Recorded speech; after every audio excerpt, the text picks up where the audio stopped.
Bismillahirrahmanirrahim. Bismillahirrahmanirrahim. Demi Allah, Demi Allah, saya bersumpah saya bersumpah bahwa saya bahwa saya tidak melakukan tidak melakukan pembunuhan atau pemerkosaan atau pemerkosaan terhadap Eki dan Vina. Eki dan Vina. Pengacara Peggy Setiawan, Tony RM menyentil Mabes Polri terkait jalannya penyelidikan terbaru kasus kematian Vina dan Eki.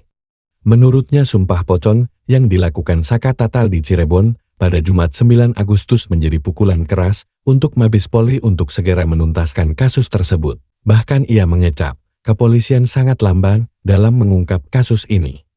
Namun, Tony menegaskan bahwa sumpah pocong tersebut tidak akan mempengaruhi proses hukum, termasuk peninjauan kembali PK yang diajukan oleh Saka Tatal. Oleh karena itu Tony pun mendesak Polri untuk segera mengumumkan hasil penyelidikan terkait kasus pembunuhan yang terjadi 8 tahun silam. Sumpah pocong yang dilakukan oleh Saka Tatal sampai dihadiri ribuan orang kemarin, menurut saya ini pukulan telak bagi Mabes Polri. Pukulan telak bagi Polri. Kenapa?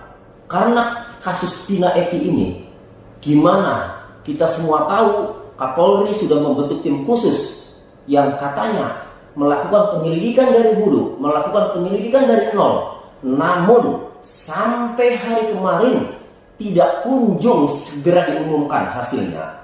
Tidak kunjung segera diumumkan bagaimana kejadian yang sebenarnya.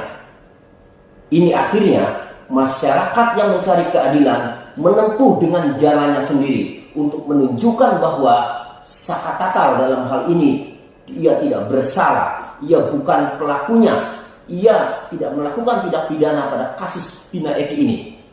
Makanya berani Saka Tatal melakukan sumpah pocong sampai taruhannya meninggal sekalipun.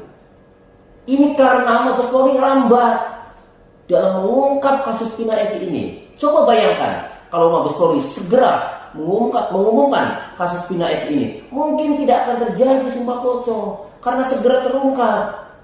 Apakah Rudiana berperan dalam kasus Vina Eki kemarin yang mengakibatkan 8 orang itu dipenjara atau dihukum, divonis bersalah? Apakah Rudiana lah yang mengatur skenario? Apakah Rudiana yang melakukan penyiksaan? Nah, kalau segera diumumkan, ini pasti terjawab. Karena Mabes Polri, saya yakin cerdas-cerdas ini penyidiknya. Jadi dengan lambat diumumkan, dengan lambat ditangani, akhirnya masyarakat mencari kebenaran dengan jalannya sendiri. Segeralah Mabes Polri, umumkan segera. Bagaimana sebenarnya yang terjadi tahun 2016 itu? Apakah pembunuhan? Apakah kecelakaan lalu lintas murni? Apakah kecelakaan lalu lintas yang disengaja? Apakah awalnya kecelakaan kemudian dihabisi oleh para pelaku? Kan kita tidak tahu. Ya? Makanya segera umumkan Mabes Polri, ya, hasil penyelidikan yang dibentuk oleh tim khusus Kapolri ini, segera umumkan hasilnya.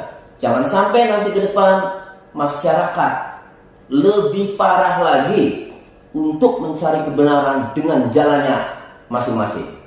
Itu. Download Tribun X sekarang, menghadirkan lokal menjadi Indonesia.